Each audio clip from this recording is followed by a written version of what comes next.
Pak Ketua yang saya hormati, segenap seluruh tamu undangan, saya tidak bisa menyebutkan satu persatu. Yang pertama saya mohon maaf, ada kebahagiaan hari ini bagi warga Jabar karena Persib jadi juara. Jadi Persib juara, Jawa Barat istimewa. Sehingga ada euforia yang dilakukan oleh anak-anak, sehingga pada hari ini suaranya masuk ke ruangan ini biasanya hening. Yang kedua, Pak Wakil Dirjen Otonomi Daerah, ini kali pertama saya pidato di Gedung Sate, Pak. Karena sudah hampir 3 bulan saya belum pernah ngantor ke kantor ini. Kantor saya di tempat sampah, kantor saya di pinggir sungai, kantor saya di tepi danau, kantor saya di seluruh wilayah Jawa Barat ini. Yang ngantor di sini banyak menikmati Gedung Sate dengan para pegawainya yang cantik-cantik, banyakkan sekda dan wakil gubernur.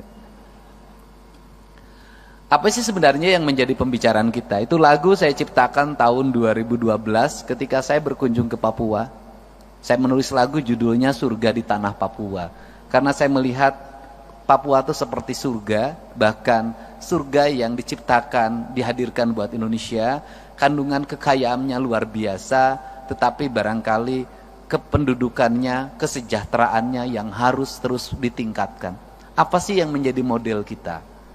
Model kita ini adalah model pengembangan otonomi daerah yang terus mengalami perubahan dan tarik ulur. Otonomi daerah pernah sampai puncaknya, kemudian menurun, dan menurun. Esensi dari rakyat terhadap kita, ekspektasinya cuma satu. Apapun judulnya, apakah mau sentralisasi, apakah mau desentralisasi, apakah mau otonomi, mereka cuma nuntut satu, mereka hidup sejahtera. Kesejahteraan publik itu menurut saya ukurannya cuma 3. 1, kesehatannya dijamin. 2, pendidikannya dijamin. 3, perluasan lapangan kerja. Jadi kalau masyarakat sudah kesehatannya jamin, pendidikannya jamin, perumahan pemukimannya dijamin, rakyat ini sudah sejahtera. Apa sih yang membuat rakyat kita menjadi miskin? 1, menurunnya derajat kesehatan berdampak pada semakin meningkatnya angka kemiskinan. Karena ketika orang sakit, maka 2 kemungkinan yang terjadi, dia harus membayar biaya rumah sakit. Kalau tercover oleh BPJS ya alhamdulillah, kalau tidak tercover musibah. Ketika dia sakit, maka keluarganya kehilangan pendapatan. Ketika kehilangan pendapatan, maka keluarganya yang menunggu dalam setiap hari perlu pembiayaan. Maka orang sakit itu akan mengalami 7 tingkatan derajat kemiskinan dalam waktu sekejap. Sehingga kategori pembiayaan bagi masyarakat yang sakit, jangan lagi bicara miskin dan kaya. Kenapa? Kita anggota DPR, kita pejabat, kena sakit, kita akan jatuh miskin. Untuk itu negara harus hadir dalam memberikan jaminan layanan kesehatan bagi seluruh warga. Nah, hari ini saya dalam 2 hari ini, bahkan 3 hari ini, menghadapi problem tentang kriminalitas remaja.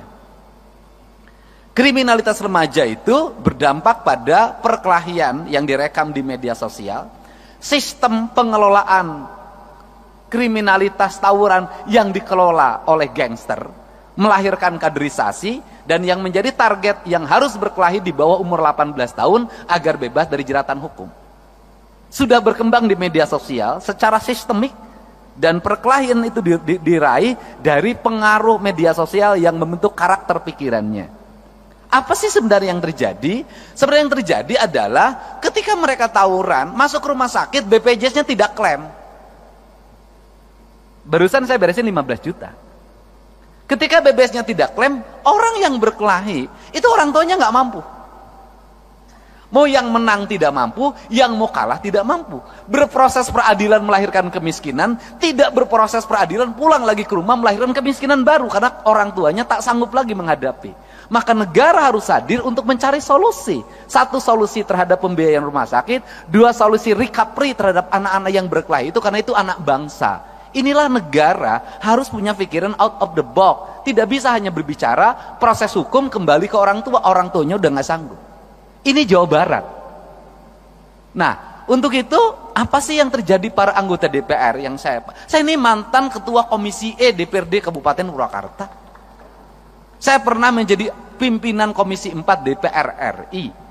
Nasib paling tidak enak itu jadi anggota DPRD.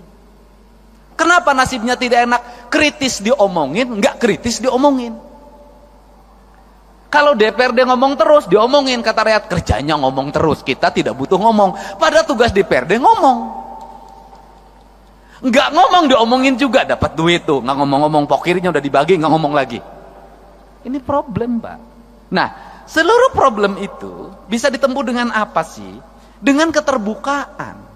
Keterbukaan itu apa? Kita harus mulai berani menceritakan apa adanya tentang diri kita, tentang isi anggaran kita, tentang kebijakan fiskal pusat dan daerah, tentang kebijakan fiskal kabupaten provinsi terhadap kabupaten kota terhadap desa. Sampaikan secara terbuka dan apa adanya, termasuk apa yang dialami problem anggota DPRD. Apa sih problem anggota DPRD? Saya ini anggota DPRD, pernah ngalamin. Begitu jadi pinjem bank, honornya tinggal sisa 5 juta lagi, istri nambah 1 lagi. Konstituen tiap hari dibanding pejabat eselon 2 di provinsi, dibanding sekda, yang datang ke rumahnya banyakan anggota DPRD. Gitu loh. Sekda dapat tunjangan 70 juta, nggak ada yang minta. Eselon 2 dapat tunjangan 50 juta, nggak ada yang minta. Anggota DPRD tunjangannya sudah habis dijaminkan ke Bank BJB, tinggal 5 juta, yang mintanya tiap hari. Harus kondangan, yang meninggal harus dilayat. Tiap hari, pergi ke kantor kaca harus dibuka. Kalau kaca ditutup, kelihatan tuh, sombong dia. Itu. Sedangkan fiskal terbatas. Nyari lagi lewat perjalanan dinas sekarang makin kecil. Kalau pergi perjalanan dinas, siapa yang paling banyak yang ngikutin? Yang berangkatnya 1, SBY-nya 10, sehingga APBD-nya menjadi terserap untuk perjalanan dinas.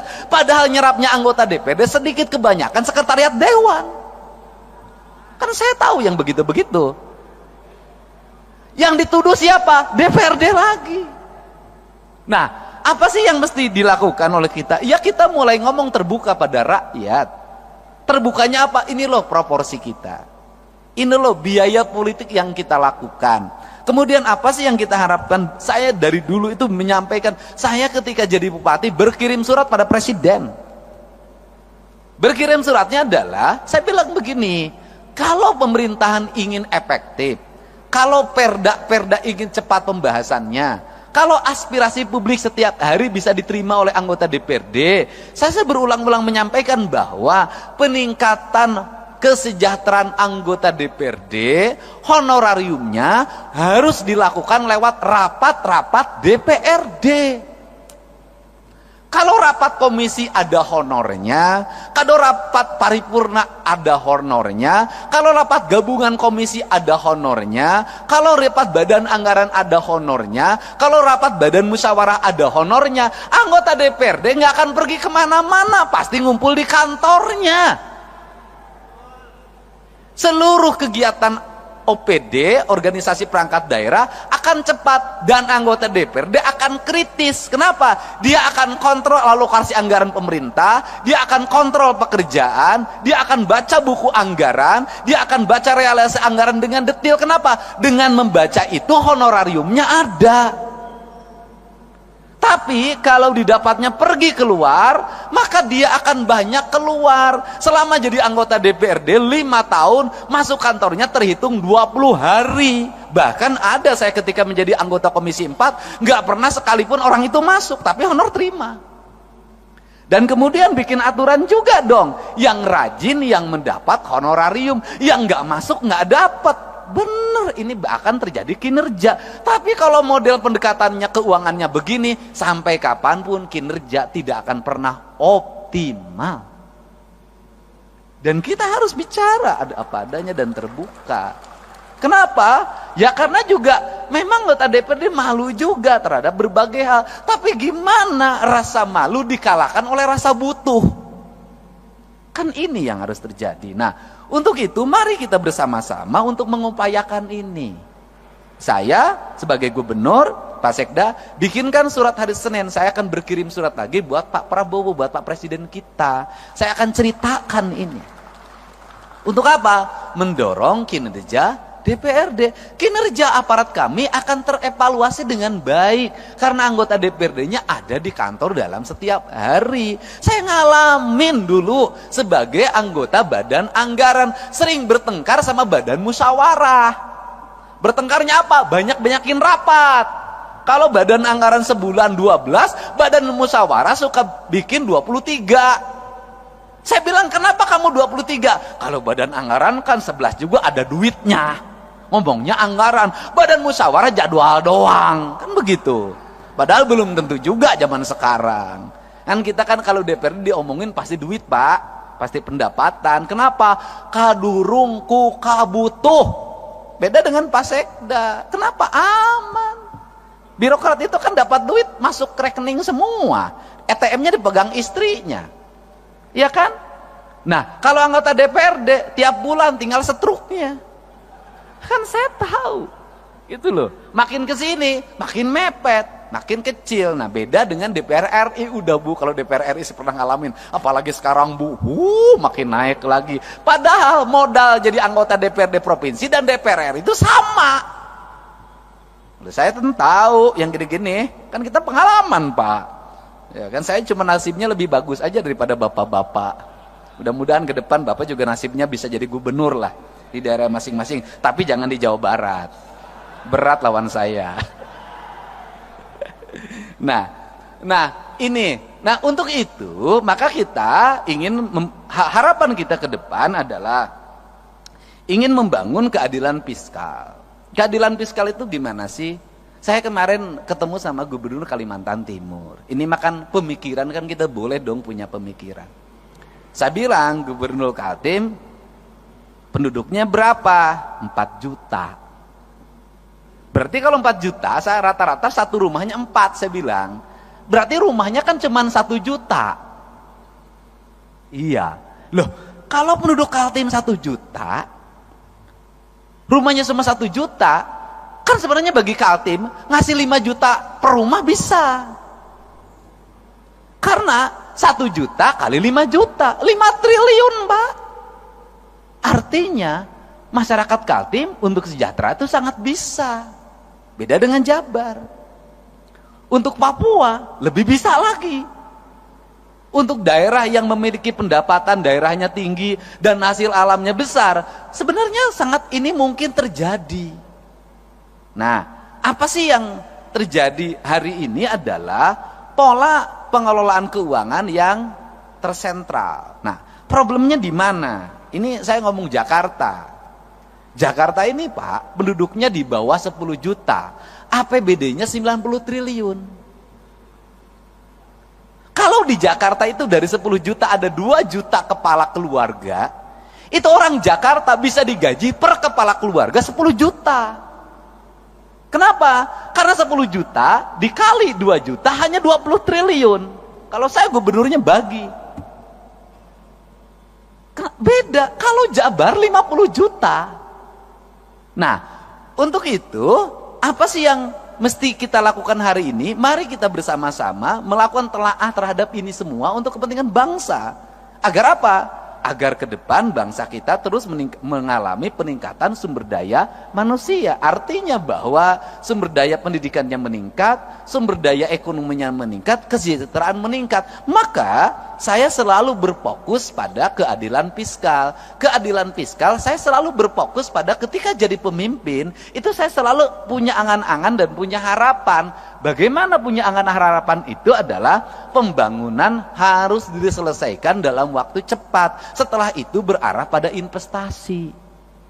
Nggak bisa pembangunan gini-gini terus. Yang tahun ini menjadi proyek tahun ini, yang tahun ini menjadi proyek tahun ini, yang tahun ini menjadi proyek tahun ini. 5 tahun proyek birokrasi itu juga, negara nggak akan maju sampai kapanpun. Tetapi yang harus dilakukan adalah apa yang kita selesaikan dalam waktu 1 tahun, apa yang waktu 2 tahun, apa yang waktu 3 tahun, apa yang waktu 4 tahun, apa yang waktu 5 tahun. Ini semuanya tidak boleh berulang. Pekerjaan kemarin harus tidak boleh dikerjakan hari ini lagi. Kenapa? Pembangunnya ke depan. Tujuannya untuk apa? Agar fiskal yang tahun kemarin itu tidak digunakan untuk tahun ini. Dan negara sudah mulai berpikir untuk membangun kemandirian. Saya itu sudah punya rumusan, mudah-mudahan ini bisa dilakukan di Jawa Barat, adalah misalnya begini, desa itu berapa sih penduduknya di desa itu? Di desa itu ada potensi apa? Anggaran pembangunan desa itu harus segera dibikin skala prioritas, ditambah plus kabupaten, ditambah subsidi dari pemerintah provinsi, ditambah pusat, fokusnya di desa. Kalau di desa itu ada 7 RW, dibagi saja sebenarnya, RW ini bagian desa, RW ini bagian kabupaten, RW ini bagian provinsi, RW ini bagian pusat. Jadi membangun desa paripurna itu bisa selesai dalam waktu 2 tahun. Tahun ketiganya itu anggaran sudah mulai diarahkan, bukan untuk itu lagi, untuk kesejahteraan publiknya, jaminan kesehatannya, jaminan pendidikannya, jaminan hari tuanya. Tahun berikutnya harus lagi mengarah pada investasi, di mana uang itu tidak digunakan lagi untuk pembangunan infrastruktur lagi karena udah selesai, digunakan untuk investasi. Investasinya dikelola oleh perbankan daerah, di mana uangnya berputar, dipinjamkan pada lingkungan daerahnya, dan untungnya diperoleh lagi. Ini kan model koperasi zaman dulu sebenarnya, cuman dikelola secara modern. Nah, kemudian uang itu berputar, maka dalam jangka panjang daerah tersebut akan memiliki kecukupan fiskal. Kemudian pembangunannya selesai. Terjadi pada negara mana? Pada Tiongkok. Tiongkok itu pembangunannya dilakukan secara terstruktur, terencana, dilakukan oleh negara dengan waktu cepat, kemudian negara memiliki kecukupan fiskal, kemudian Tiongkok berkembang investasinya. Setelah berkembang investasinya, kebutuhan pembangunan di daerahnya dianggap sudah cukup, kemudian mereka punya fiskal yang cukup, mereka harus bergeser ke tempat lain untuk menggeser sumber daya manusianya, sumber daya ekonominya diputarkan di negara lain, rakyatnya ikut kerja. Tetapi setelah proyeknya berjalan, mereka balik lagi dapat duit lagi 2-3 keuntungan. Dia pakai bahan baku dia punya dia pakai sumber daya punya dia, dan punya fiskal punya dia. Rakyatnya kerja, barangnya dijual, setelah itu dia dapat keuntungan lagi, balik lagi ke negaranya. Kita mulai berpikir desa-desa dan kabupaten ke situ. Dan ini harus kembali bahan diskusi. Kenapa? Karena kita punya tugas. Kita ini hari ini adalah pahlawan untuk anak cucu kita ke depan. Tinggal pertanyaannya adalah, apakah anak cucu kita ke depan akan menganggap kita pahlawan atau pengkhianat? 45 dianggap pahlawan. Mungkin 66 masih dianggap pahlawan. 71 mungkin dianggap pahlawan. Pertanyaannya lah, kalau mimpi tentang keadilan tidak segera terwujud di tengah-tengah masyarakat, maka dimungkinkan 30 tahun ke depan Agustusan nggak bikin lagi doa buat kita. Kenapa? Mereka tidak punya catatan reputasi kita dalam membangun keadilan di negeri ini. Nah, inilah kerangka pikir dan kerangka pijak yang harus dibangun oleh kita secara bersama-sama, tanpa kita membicarakan berasal dari partai mana. Karena kita sama-sama berkomitmen membangun negara ini dengan baik, membangun keadilan sosial secara paripurna. Dan keadilan sosial hanya bisa diwujudkan dengan pendekatan fiskal. Nah, yang terakhir, Jakarta ini duitnya banyak. Benar. Tapi Jakarta duitnya banyak, itu duit dari daerah-daerah. Karena perusahaan di Kalimantan Timur, perusahaan di Sumatera Barat, perusahaan di Kalimantan Selatan, perusahaan di berbagai, termasuk di perusahaan di Jabar, itu kantor pusatnya di Jakarta. Bayar PPh-nya itu, NPWP-nya Jakarta, sehingga dapat bagi hasilnya Jakarta lebih gede. Pak, sebenarnya yang kebagian baunya kami, Pak, yang kebagian demonstrasinya kami, Pak, tapi yang menikmati dana bagi hasilnya Bapak, Pak. Untuk itu kesini kan sekarang sebagian, Pak, ya, teman-teman, itu loh. Itu yang di Jawa Barat, yang di tempat lain juga sama. Ini yang harus kita bicarakan bersama, Pak. Kenapa? Kita ini daerah-daerah memiliki tanggung jawab beban yang luar biasa. Orang Kalimantan punya uang di keruk, ya kan? Kemudian Orang Jawa Barat punya uang bagaimana? Ada debu, ada asap, ada limbah, ada jumlah manusia yang banyak dari mana-mana ke sini. Ada konflik ketenaga kerjaan, ada demonstrasi ketenaga kerjaan, ada problem sosial di mana orang yang di sekitarnya asalnya punya sawah, hilang sawahnya, asalnya punya kebun, hilang kebunnya, kehilangan mata pencahariannya, tergeser dia oleh persaingan orang, mereka menjadi kelompok miskin baru. Nah, kemudian infrastrukturnya buruk, sanitasi lingkungannya buruk, pendidikannya, sekolah-sekolahnya buruk. Ini yang menjadi PR kita untuk diperbaiki. Nah, kemudian Jakarta dapat duit gampang banget, Pak. Hotel berbintang, tidak usah nagih kayak pajak galian C, Pak. Dikejar-kejar, dibohongin sebagian, gitu loh, Pak.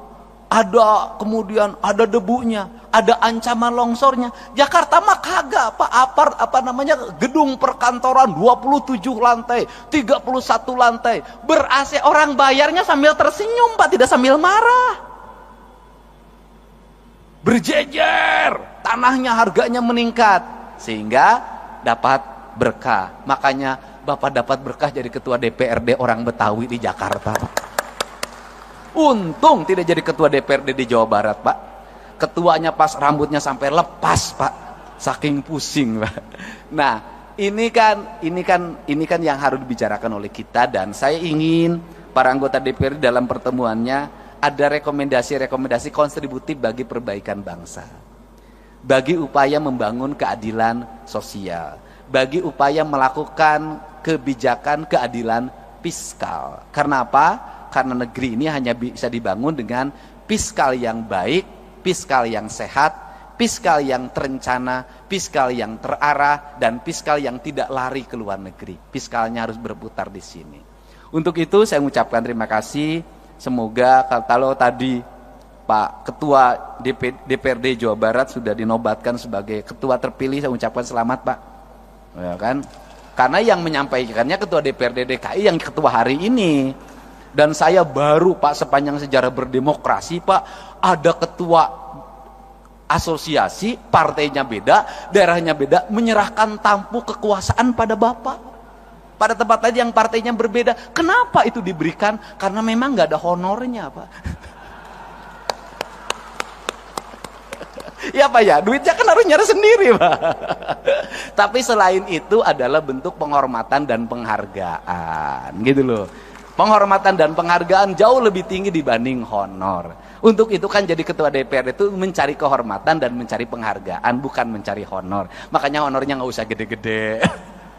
Bohong, kita harus lebih tinggi lagi. Saya ucapkan terima kasih para wakil ketua DPRD Provinsi Jawa Barat. Mudah-mudahan pertemuan ini pertemuan yang berkah, pertemuan yang membawa kebaikan, dan pertemuan yang bisa melahirkan rasa adil bagi kepentingan masyarakat Indonesia. Dan kita berharap dengan kepemimpinan Pak Prabowo Subianto, kita akan bisa terus meningkatkan kinerja pembangunan, mendorong pertumbuhan, menyiapkan investasi, menjaga investasi dengan baik, menumbuhkan tenaga kerja, menjaga kesehatan rakyat, meningkatkan kualitas pendidikan, kualitas lingkungan hidup, dan layanan birokrasi yang berdaya guna, berhasil guna, memiliki aspek output, outcome, dan benefit yang pada akhirnya tercipta keadilan bagi seluruh rakyat Indonesia dalam bingkai Negara Kesatuan Republik Indonesia. Saya ucapkan terima kasih, dan terakhir, ini bahan renungan kita, Pak. Ini saya selalu ngomong berulang-ulang. Gedung ini namanya gedung sate, Pak. Satenya itu ada 6, Pak. Kata sekda saya, 6 itu melambangkan bahwa dulu POC itu membangun dengan 6 juta golden. Dan saya itu sampai hari ini tetap merasa malu, Pak, sebagai birokrat, sebagai politisi. Makanya saya punya ambisi untuk mewujudkan itu. Kenapa? Belanda, Pak, membangun infrastruktur di mana-mana dengan 1, pelabuhan, 2, lapangan terbang, Pak, markas pertahanan angkatan udara, gedung-gedung di mana-mana, kemudian jaringan irigasi, jaringan kereta api, jaringan listrik, telekomunikasi. Mereka cuma ngandelin jualan teh di Jawa Barat, jualan kina, jualan karet, jualan teh, jualan kina, jualan karet, bisa bikin gedung sate, bisa bikin gedung pakuan, gedung Bank Indonesia, stasiun kereta api, husen, pangkalan udara, pelabuhan, jaringan laut, jaringan darat. Kita ini sudah segala dijual, sudah bikin apa? Nah ini kenapa saya sangat ketat sama fiskal, itu. Kita ini sudah segala dijual, kita ini sudah bikin apa? Ini renungan kemerdekaan kita. Belanda yang katanya penjajah hanya ngelola kebun teh, kebun karet kalau di Jawa Barat, sama kebun kina, bisa bikin bangunan di Jawa Barat seperti ini. Kita sudah bikin berapa pangkalan udara, kita sudah bikin berapa pelabuhan, berapa stasiun kereta api, berapa rel kereta api baru. Yang ada pun rel kereta apinya sekarang hilang dengan papan-papan dan besi-besinya. Nah, mudah-mudahan ini bahan evaluasi kita. Kita sudah, kata orang Sunda, kita sudah tunggul di larung, catang di rumpak, sudah segala diangkat, pasir diangkat, batu diangkat, laut udah segala rupa. Kok kita nggak kaya-kaya? Kenapa sih? Berarti ada perencanaan belanja yang salah, ada belanja yang salah. Untuk itu, mari kita perbaiki cara belanja kita dan cara mengelola keuangan kita dengan prinsip 2, kata orang Sunda, saeutik kudu mahi, loba kudu nyesa. Apa artinya? Sedikit harus cukup, kemudian banyak harus tersisa. Dan di Jawa Barat itu lengkap. Di Jawa Barat itu ada daerah yang paling makmur, namanya Cimahi. Mahi itu artinya cukup. Ada daerah yang paling susah, namanya Cisaat. Saat itu artinya kering. Nah itu Jawa Barat. Dan Jawa Barat itu kekuatannya di air. Jadi kalau orang Jawa Barat pengen makmur, maka perkuatlah pengelolaan air. Kalau airnya terjaga, bersih, terpelihara, Jawa Barat akan subur, makmur, gemah ripah, loh jinawi. Demikian saya ucapkan terima kasih, mohon maaf atas segala kekurangannya. Semoga pertemuan ini pertemuan yang membawa kebahagiaan ketika pulang ke rumahnya masing-masing. Semoga betah di Bandung, bisa makan di Bandung, tidur nyenyak di Bandung, tapi tidak boleh tidurnya ditemani oleh orang Bandung. Hatur nuhun, wallahu muwaffiq ila aqwamit thoriq. Assalamualaikum warahmatullahi wabarakatuh.